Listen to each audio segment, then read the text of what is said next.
Elle n'a jamais été une actrice qui parle pour se défendre, mais une femme qui attend que le temps fasse son travail. Sandrine Kiberlen a toujours choisi la retenue, la nuance, l'intelligence discrète. Une trajectoire construite loin des scandales, mais jamais à l'abri des secousses du monde artistique. À 57 ans, elle accepte pourtant de dire quelque chose qu'elle n'avait jamais formulé ainsi. Non pas une confession spectaculaire, pas un règlement de compte, mais un récit précis, presque clinique, sur l'influence inattendue d'un homme qui n'appartient pas à son univers immédiat. Louis C. Deux trajectoires qui, en apparence, ne devaient jamais se croiser. Elle, figure majeure du cinéma français, révélée par En avoir ou pas, consacrée par un César, actrice caméléon capable de passer de la comédie fragile au drame intime sans jamais forcer l'émotion. Louis, humoriste américain adulé pour son écriture crue, sa lucidité brutale, puis brusquement précipité du sommet à la chute, emporté par des révélations qui ont redéfini le rapport entre pouvoir, création et responsabilité. Sandrine Kiberlen ne parle pas d'une collaboration, elle parle d'un impact, d'un choc intellectuel, d'un moment où, en observant la trajectoire de Louis C., elle a compris que même le talent le plus incontestable pouvait devenir une zone de danger et que, pour une femme artiste, ce danger ne se situait pas seulement dans ce que l'on fait, mais dans ce que l'on accepte. Ce n'était pas lui, directement. C'était ce que son histoire disait de nous tous, confiera-t-elle plus tard. Une phrase simple, mais lourde de sens. Pourquoi maintenant ? Parce que le cinéma n'est plus le même. Parce que la parole des femmes n'est plus marginale, mais scrutée, attendue, parfois instrumentalisée. Et parce qu'à un âge où l'on n'a plus besoin de séduire ni de prouver, Sandrine Kiberlen estime qu'il est enfin possible de raconter l'envers du décor sans se trahir. Elle ne parle pas d'agression, elle parle d'atmosphère, d'un climat où certaines références artistiques, autrefois admirées sans réserve, deviennent des questions ouvertes, d'un moment précis où elle s'est demandé « Qu'est-ce que j'accepte comme héritage artistique ?» Et surtout, à quel prix dans les années 2010, alors que le cinéma et la scène humoristique internationale glorifie la transgression comme marque de génie. Sandrine Kiberlen observe. Écoute, lit, elle voit comment un homme peut être célébré pour sa sincérité radicale, puis rejeté pour les mêmes raisons. Et cette observation silencieuse va influencer ses choix, les rôles qu'elle accepte, les réalisateurs avec lesquels elle travaille, les zones qu'elle refuse désormais d'explorer. Ce n'est pas une histoire d'admiration ou de rejet, c'est une histoire de lucidité. À 57 ans, Sandrine Kiberlen ne cherche pas à réécrire le passé, elle cherche à comprendre comment certains récits façonnent des carrières, parfois malgré nous. Alors une question s'impose. Comment l'histoire de Louis C. a-t-elle réellement résonné dans le parcours intime de Sandrine Kiberlen ? À quel moment cette influence est-elle devenue déterminante dans ses choix artistiques ? Et surtout, que révèle cette prise de parole tardive sur le prix du silence dans le monde du cinéma ? Ils ne se sont jamais rencontrés dans une loge, ni sur un plateau, ni autour d'un scénario posé sur une table, et pourtant, pour Sandrine Kiberlen, la rencontre avec Louis C. a été réelle, intellectuelle, silencieuse, presque involontaire. Elle se situe au début des années 2010, une période où Sandrine Kiberlen est déjà solidement installée dans le paysage cinématographique français. Elle enchaîne les rôles, alterne films d'auteur et comédies populaires, travaille avec des réalisateurs exigeants. Elle n'est plus en construction, elle est en maîtrise, et c'est précisément à ce moment-là que quelque chose la déstabilise. Ce n'est pas un film, ce n'est pas une scène, c'est un regard. Un soir, tarde, dans une chambre d'hôtel entre deux tournages, elle regarde un spectacle de Louis C. recommandé par un ami, pas comme une source d'inspiration directe, plutôt par curiosité. On me disait, tu verras, c'est brutal mais intelligent, racontera-t-elle plus tard. Elle écoute, elle observe. Ce qui la frappe d'abord, ce n'est pas la provocation. Elle en a vu d'autres. C'était la précision. Louis qui parle de la honte, du désir, du pouvoir, de la lâcheté humaine avec une honnêteté presque dérangeante. Il ne cherche pas à être aimable, il cherche à être vrai. Et cette vérité-là, Sandrine Kiberlen la reconnaît immédiatement. Parce qu'elle traverse aussi le cinéma, parce qu'elle traverse aussi les plateaux, mais rarement dit à voix haute. Il disait tout ce que beaucoup pensent, sans jamais l'assumer, dira-t-elle un jour. Une phrase prononcée sans admiration excessive, plutôt avec une inquiétude tranquille. La rencontre se fait là, dans cette zone floue, où l'on admire l'intelligence d'une œuvre, tout en sentant qu'elle frôle quelque chose de dangereux, une ligne fine entre la lucidité et l'abus de pouvoir symbolique, entre la confession et l'impunité. Sandrine Kiberlen n'est pas fascinée, elle est attentive. Et cette attention va devenir déterminante. À cette époque, le mot consentement circule peu dans les discussions artistiques. On parle de liberté, de génie, de transgression. On excuse beaucoup au nom de l'art. Et Sandrine Kiberlen, qui a toujours défendu une vision exigeante mais éthique du métier, commence à s'interroger, pas sur Louis C.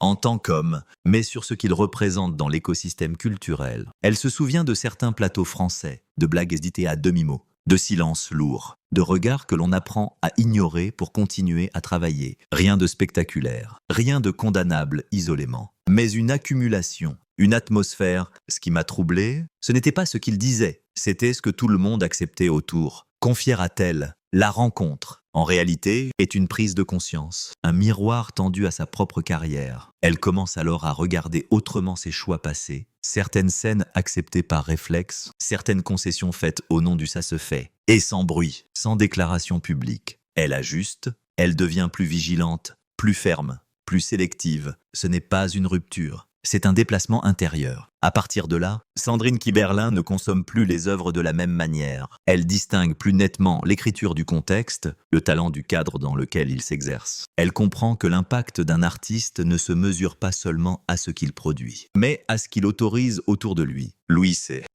devient alors une figure paradoxale, non pas un modèle, mais un signal, un avertissement silencieux, et quand, quelques années plus tard, les révélations éclatent, Sandrine Kiberlen n'est pas surprise, attristée, oui, choquée par l'ampleur, sans doute, mais surprise, non. On sent toujours quand quelque chose repose sur un déséquilibre, dira-t-elle sobrement. Cette rencontre sans face à face aura donc façonné une partie invisible de son parcours, une ligne éthique, discrète, mais solide, reste une question essentielle. Comment cette prise de conscience a-t-elle cohabité avec les années où Sandrine Kiberlen atteignait, elle aussi, une forme de sommet artistique? Peut-on grandir dans un système tout en refusant ses angles morts? Et jusqu'où cette lucidité l'a-t-elle protégée ou isolée? Ce sont des années où tout semble s'aligner, les rôles, la reconnaissance, la légitimité. Pour Sandrine Kiberlen, la décennie qui suit cette prise de conscience silencieuse est paradoxale. Professionnellement, elle n'a jamais été aussi visible. Intérieurement, jamais aussi vigilante. Au début des années 2010, son nom n'est plus associé à une promesse, mais à une certitude. Elle n'est plus l'actrice révélée. Elle est l'actrice confirmée. César de la meilleure actrice en 2014 pour 9 mois ferme. Succès public. Respect critique. Elle circule entre les genres avec une aisance rare. Comédie populaire, cinéma d'auteur, rôle introspectif. Elle peut tout jouer, sans jamais se répéter. Et pourtant, au cœur de cette ascension, Sandrine Kiberlen n'éprouve aucune euphorie tapageuse. Elle observe, elle écoute. Elle sent que le pouvoir change subtilement de camp, qu'à mesure que la notoriété grandit, la pression se déplace. Plus on est installé, plus on attend de vous que vous ne fassiez pas de vagues. Confiera-t-elle plus tard? Une phrase qui dit beaucoup de cette période. Dans un paysage cinématographique encore largement dominé par des figures masculines, la réussite d'une femme ne se paie pas seulement en travail, elle se paie en compromis attendus, en souplesse implicite, en silence police. Et Sandrine Kiberlen, forte de ce qu'elle a observé ailleurs, notamment dans la trajectoire de Louis C., refuse de confondre succès et aveuglement. Pendant que Louis C. est célébré à l'international comme un génie de l'autodérision radicale, Sandrine Kiberlen, elle construit une gloire sans provocation, sans scandale, sans posture. Une gloire fondée sur la durée, sur la cohérence, sur le respect du cadre collectif. Ce contraste l'interpelle. Elle voit comment certains artistes masculins sont autorisés à transformer leur malaise en œuvre, leurs troubles en matériaux bruts. Parfois sans filtre, parfois sans garde-fou. Et elle mesure ce qui, dans son propre parcours, lui a été implicitement refusé. Non pas la liberté créative, mais l'indulgence. Une femme qui dérange n'est pas perçue comme courageuse. Elle est perçue comme compliquée, dira-t-elle un jour, presque en passant. Les années de gloire sont aussi celles des choix précis. Sandrine Kiberlen accepte des rôles où la complexité féminine n'est pas un prétexte, mais un sujet. Elle refuse certaines propositions séduisantes sur le papier, mais bancales dans leur regard. Elle privilégie les projets où la relation de travail repose sur une forme de confiance claire. Ce n'est pas militant, c'est instinctif. Mais cet instinct est désormais éclairé. L'affaire Louis C. n'a pas encore éclaté publiquement. Pourtant, dans les conversations privées, le malaise existe déjà. Des rumeurs, des soupçons, des non-dits. Et Sandrine Kiberlen comprend que la gloire peut servir de rempart à l'irresponsabilité, qu'un succès massif peut anesthésier les alertes. Elle observe cela à distance, depuis la France, mais elle sait que les mécanismes sont universels. Le cinéma français n'est pas exempt de ces zones grises. Il les habille différemment. Il les appelle autrement. mais elles existent. Ces années de reconnaissance sont donc aussi des années de tension intérieure. Comment rester fidèle à soi-même sans devenir rigide? Comment continuer à jouer sans accepter l'inacceptable? Comment ne pas confondre loyauté professionnelle et complaisance? Sandrine Kiberlen avance sans bruit. Elle ne donne pas d'interview choc. Elle ne commente pas l'actualité brûlante. Elle laisse son travail parler. Mais en coulisses, quelque chose se durcit. Une ligne invisible se trace, et lorsque le scandale Louis C.K. éclate enfin, en 2017, cette ligne prend tout son sens. Elle n'est pas surprise. Elle est attristée par la confirmation. Et surtout, elle ressent une forme de responsabilité rétrospective, celle d'avoir compris, mais de n'avoir rien dit. Comme beaucoup, la gloire, réalise-t-elle alors, n'est pas une protection morale, elle est un révélateur. Reste à comprendre ce qui, derrière cette réussite maîtrisée, commence à se fissurer. À quel moment les tensions accumulées deviennent-elles impossibles à contenir? Et comment une carrière exemplaire affronte-t-elle? À son tour, sa propre zone de rupture, rien ne se brise d'un seul coup. Dans une carrière comme celle de Sandrine Kiberlen, les fissures ne font pas de bruit. Elles apparaissent dans les détails, dans ce que l'on n'accepte plus, dans ce que l'on tolère encore. Mais à contre-cœur, à partir du milieu des années 2010, quelque chose se déplace. Pas dans les chiffres, pas dans les affiches, mais dans le rapport au travail. Sandrine Kiberlen continue de tourner. Les projets s'enchaînent. Les invitations au festival aussi. Mais derrière la reconnaissance, une fatigue nouvelle s'installe, une fatigue morale. Celle de devoir expliquer sans cesse pourquoi certaines choses ne sont plus possibles. Mais alors, pourquoi cette scène doit-elle être jouée de cette manière? Pourquoi cette insistance, présentée comme une exigence artistique? Pourquoi ce malaise balayé d'un sourire? Ce soir-là, sur un plateau, une remarque est lancée comme une plaisanterie. Personne ne rit vraiment. On continue, on tourne, on passe à autre chose. Pourtant, Sandrine Kiberlen note ce moment. Elle ne l'oublie pas, parce qu'il ressemble à tant d'autres, parce qu'il participe à cette culture diffuse où l'inconfort est normalisé. Ce n'est pas un scandale, c'est une usure. Dans le même temps, à l'international, les premières voix commencent à s'élever. Des articles, des témoignages. Le nom de Louis C.K. circule autrement, plus comme un symbole de génie, mais comme un cas problématique. Et pour Sandrine Kiberlen, cette bascule résonne profondément. On a longtemps confondu sincérité et brutalité, dira-t-elle, une phrase qui résume ce moment précis. Elle réalise que certaines formes de création ont été protégées par une mythologie masculine du débordement et que cette mythologie a produit des dégâts silencieux, pas seulement pour les victimes directes, mais pour toute une génération de femmes qui ont appris à composer avec l'inconfort pour rester dans le jeu. Pourtant, Sandrine Kiberlen n'a jamais voulu se positionner comme une figure de combat frontale. Elle ne se reconnaît pas dans la confrontation permanente. Elle croit au travail, à la durée. Mais cette posture devient de plus en plus difficile à tenir lorsque les fissures s'élargissent. Sur certains plateaux, elle sent que son exigence est perçue comme une rigidité, que son refus de certaines ambiguïtés est interprété comme un manque de souplesse. Le mot compliqué revient, toujours feutré, jamais assumé, mais présent, et là, une question la traverse. À partir de quand le respect de soi devient-il un handicap professionnel? L'affaire Louis C.K., désormais publique, agit comme un révélateur collectif. Ce qui se disait à voix basse devient soudain dissible. Mais cette libération de la parole s'accompagne aussi d'une violence nouvelle, des amalgames, des jugements rapides, des attentes contradictoires. Sandrine Kiberlen observe cela avec prudence. Elle refuse les raccourcis. Elle sait que parler trop vite peut trahir la complexité, mais se taire trop longtemps peut devenir une forme de renoncement. Ce soir-là, lors d'une projection, un journaliste lui demande si le cinéma doit se purifier. Elle marque une pause, longue,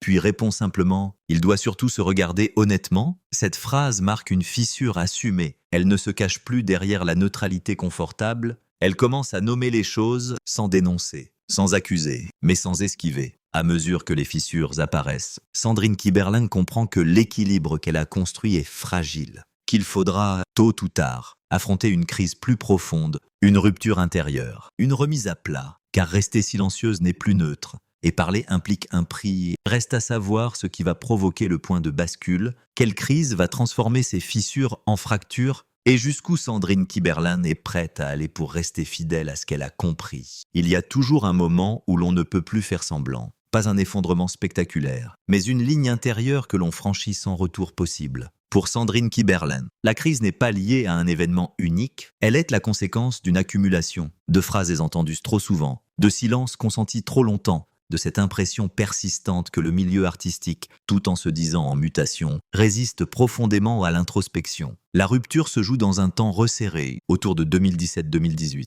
Les révélations autour de Louis C.K. ne sont plus discutées comme des rumeurs, mais établies comme des faits. L'homme disparaît des écrans, les festivals annulent, les plateformes coupent, le monde culturel, pris de court, réagit dans l'urgence. Sandrine Kiberlen regarde cette chute avec gravité, pas avec jubilation, pas avec soulagement, avec une inquiétude profonde. Ce qui m'a frappé, ce n'est pas sa chute, c'est le silence d'avant, dira-t-elle plus tard. Ce silence, elle le connaît, elle l'a pratiqué, comme beaucoup, par prudence, par instinct de survie professionnelle, et soudain, ce silence devient insupportable, non pas parce qu'il la rend coupable, mais parce qu'il révèle une complicité structurelle, un système qui préfère l'aveuglement à la remise en question. Mais alors, que faire quand parler arrive trop tard? Que faire quand se taire devient une faute morale? La crise de Sandrine Kiberlen est intérieure. Elle ne donne pas lieu à une déclaration fracassante. Elle se traduit par un arrêt, une distance, une manière différente d'aborder les projets. Elle refuse certains rôles pourtant prestigieux. Elle ralentit volontairement. Elle s'autorise à dire non, sans se justifier. Ce ralentissement est perçu comme un retrait. Certains s'interrogent,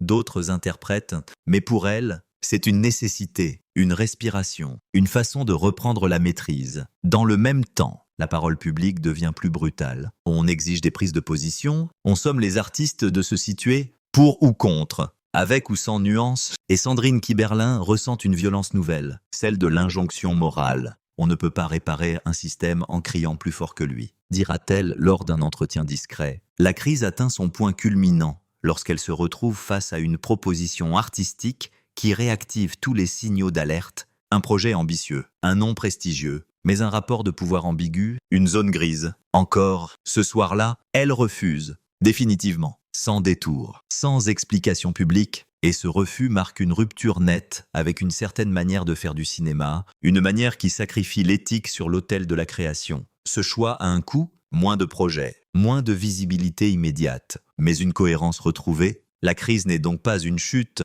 c'est une décantation. Sandrine Kiberlen traverse cette période dans une forme de solitude choisie. Elle lit, elle observe, elle écoute les femmes qui parlent enfin. Elle entend leurs récits sans les instrumentaliser. Et elle comprend que son rôle n'est pas de parler à leur place, mais de dire ce qu'elle sait. Elle, de l'intérieur du système, Louis C.K. devient alors, définitivement, un symbole, non d'une homme, mais d'un déséquilibre, d'un aveuglement collectif, d'une époque qui a confondu audace artistique et irresponsabilité. La crise ouvre une nouvelle phase, plus lente, plus sobre, mais plus juste. Reste à comprendre ce que devient une carrière après la tempête. Comment vivre et créer quand les illusions sont tombées? Et quelle parole peut encore émerger? Débarrassé de la peur et des compromis, après la crise, il ne reste pas le vide. Il reste le silence, un silence différent, plus dense, plus habité. Pour Sandrine Kiberlen, l'après n'est pas une reconstruction spectaculaire, c'est un réajustement lent, presque imperceptible pour le public, mais fondamental pour elle. La tempête est passée, mais elle a laissé des traces, des certitudes nouvelles. Et surtout, une façon plus calme d'habiter son métier. Elle tourne moins, mais elle choisit mieux. Ce ralentissement n'est pas une mise à l'écart, c'est une reprise de contrôle. Elle accepte des projets où la parole circule clairement, où les rapports sont lisibles, où la confiance ne repose pas sur l'implicite, mais sur le respect explicite. Elle travaille avec des équipes plus réduites, des réalisateurs qui n'ont rien approuvé par la domination, des partenaires qui écoutent. J'ai compris que la douceur pouvait être une force professionnelle, dira-t-elle. Une phrase simple, presque étonnante dans un milieu qui glorifie encore la dureté comme gage de sérieux. Après la tempête, Sandrine Kiberlen n'a plus peur de décevoir, ni de passer pour moins ambitieuse. Elle accepte que certaines portes se ferment et découvre que d'autres s'ouvrent autrement, plus discrètement, plus sincèrement. Elle observe aussi l'évolution du milieu. Les paroles se libèrent, mais maladroitement. Certaines prises de position sonnent justes, d'autres semblent opportunistes. Elle reste en retrait du tumulte médiatique, non par indifférence, mais par exigence. Elle refuse de transformer une réflexion intime en slogan public. Quand on l'interroge sur Louis C.K., elle ne parle jamais de lui directement. Elle parle du système, du cadre, de la responsabilité collective. Ce n'est jamais une seule personne, c'est ce que tout le monde accepte autour, répète-t-elle. Toujours la même ligne, toujours la même retenue. Dans sa vie personnelle aussi, quelque chose s'apaise. Elle se protège davantage, elle compartimente moins, le travail n'envahit plus tout. Elle s'autorise des pauses, des respirations. Elle accepte que le désir de jouer ne soit pas constant, qu'il fluctue, et que cette fluctuation n'est pas une faiblesse. Après la tempête, Sandrine Kiberlin devient une actrice plus intérieure, moins démonstrative, mais plus précise. Chaque rôle est une décision, chaque engagement, un positionnement. Elle ne cherche plus à incarner des figures exemplaires. Elle cherche la justesse. Elle accepte l'imperfection. Elle sait désormais que le courage ne consiste pas toujours à parler plus fort, mais à tenir une ligne dans la durée. Le monde artistique continue de se transformer, lentement, inégalement. Sandrine Kiberlin le regarde avec une lucidité apaisée. Elle n'attend plus de reconnaissance morale. Elle n'attend plus d'excuses. Elle avance, et dans ce calme retrouvé, une chose devient possible. Une parole, non pas dictée par l'urgence, mais mûrie par le temps. Car après la tempête, vient parfois le moment où l'on peut enfin dire ce que l'on n'avait pas encore les mots pour formuler. Reste à savoir ce que Sandrine Kiberlin choisira de révéler. Quel silence sera brisé? Et pourquoi, à ce moment précis, elle décide enfin de dire l'essentiel. Il y a des silences que l'on garde par pudeur, d'autres par prudence. Et puis, un jour, il y a ceux que l'on brise parce qu'ils ne protègent plus rien. À 57 ans, Sandrine Kiberlin ne parle pas pour dénoncer. Elle parle pour clarifier. Sa révélation n'est pas une accusation. Ce n'est pas non plus une confession tardive destinée à provoquer un choc médiatique. C'est une mise au point. Calme, mesurée, presque méthodique. Elle choisit ses mots avec lenteur. Elle marque des pauses, comme si chaque phrase devait d'abord être validée intérieurement avant d'être livrée. J'ai compris tardivement que certaines admirations pouvaient nous abîmer, dit-elle, une phrase simple, mais lourde. Parce qu'elle engage une responsabilité personnelle, la révélation tient en une idée centrale. L'impact de Louis C.K. sur sa carrière n'a jamais été artistique au sens strict. Il a été structurel, il a modifié son rapport au pouvoir créatif, à ce que l'on tolère, à ce que l'on excuse au nom du talent. Pendant longtemps, on nous a appris à séparer l'œuvre de l'homme, mais on ne nous a jamais expliqué comment séparer l'atmosphère qu'il crée. Confie-t-elle, là est le cœur de sa parole. Elle révèle qu'à partir du moment où elle a compris cette mécanique, elle a cessé d'admirer sans condition, non seulement Louis C.K., mais toute figure créative érigée en intouchable. Elle a cessé de croire que la souffrance, l'humiliation ou le malaise pouvaient être des outils légitimes de création. Cette prise de conscience a changé sa manière de travailler, elle l'admet sans détour. Elle a parfois préféré renoncer à des projets prometteurs, plutôt que de s'exposer à des environnements ambigus, elle a choisi la cohérence plutôt que la visibilité. Et cela, dit-elle, a redessiné sa carrière plus profondément que n'importe quel prix. Le vrai impact, c'est celui que l'on accepte de ne pas voir, ajoute-t-elle, presque à voix basse. La révélation est aussi une autocritique. Sandrine Kiberlin ne se place pas en dehors du système. Elle reconnaît avoir bénéficié de ses silences, avoir avancé sans toujours questionner les règles du jeu. « Je n'ai pas parlé quand j'aurais pu poser des questions », admet-elle. Une phrase rare, dite sans pathos. Elle ne cherche pas à se dédouaner, elle cherche à transmettre, à dire aux générations suivantes que le succès ne justifie pas tout, que la liberté artistique n'existe pas sans cadre éthique, et que refuser certaines dynamiques n'est pas une faiblesse, mais une force à long terme. Quand on lui demande si elle regrette de ne pas avoir parlé plus tôt, elle répond après un long silence. « Je regrette surtout de ne pas avoir su nommer les choses plus tôt. » Cette révélation n'est donc pas un aveu spectaculaire. C'est une clarification tardive, mais nécessaire, une façon de refermer un chapitre sans l'effacer, de reconnaître l'impact d'une figure lointaine sur un parcours intime, et une fois la parole dite, il ne reste plus grand-chose à ajouter. Juste à laisser le temps faire son œuvre, car après avoir brisé le silence, il faut apprendre à vivre avec ce qu'il révèle. Il n'y a pas de conclusion définitive, seulement une trace, une empreinte laissée par le temps. Sandrine Kiberlin ne cherche pas à clore un débat. Elle n'en a jamais eu l'intention. Son récit n'appelle ni verdict, ni réparation symbolique. Il s'achève là où il a toujours voulu rester, dans une zone de nuance, de lucidité calme, de fidélité à soi. À 57 ans, elle n'a plus besoin de justifier ses choix. Sa carrière parle pour elle. Les rôles qu'elle a acceptés, ceux qu'elle a refusés, les silences qu'elle a gardés et ceux qu'elle a finalement brisés, tout cela compose une trajectoire cohérente, même si elle n'est pas linéaire. Louis C.K. n'est plus au centre. Il ne l'a jamais vraiment été. Ce qu'il représente désormais, c'est un moment de bascule collective. Une époque où l'on a compris, trop tard parfois, que le génie ne protège pas de la responsabilité et que le talent, sans cadre, peut devenir un angle mort dangereux. Sandrine Kiberlin continue de jouer, mais autrement, avec une attention accrue aux relations humaines, avec une exigence qui ne cherche plus l'intensité à tout prix. Elle a appris que la vérité d'un rôle ne naît pas de la tension imposée, mais de la confiance partagée. Dans ses rares prises de parole, elle ne donne pas de leçons. Elle raconte, elle contextualise. Elle laisse des espaces vides pour que chacun y projette sa propre réflexion. Je crois qu'on avance mieux quand on accepte de regarder ce qui nous a mis mal à l'aise, dit-elle simplement. L'épilogue n'est donc pas un apaisement total. C'est une acceptation, celle d'un parcours traversé par des influences parfois inconfortables, celle d'avoir été témoin, sans toujours avoir su comment agir, et celle, enfin, d'avoir trouvé les mots, même tardivement. Il n'y a ni héros, ni coupable unique dans cette histoire. Il y a un système, des individus, des silences et des prises de conscience progressives. Sur une table, il reste une photo, un sourire figé dans un autre temps. Le temps, Louis, ne dit plus rien.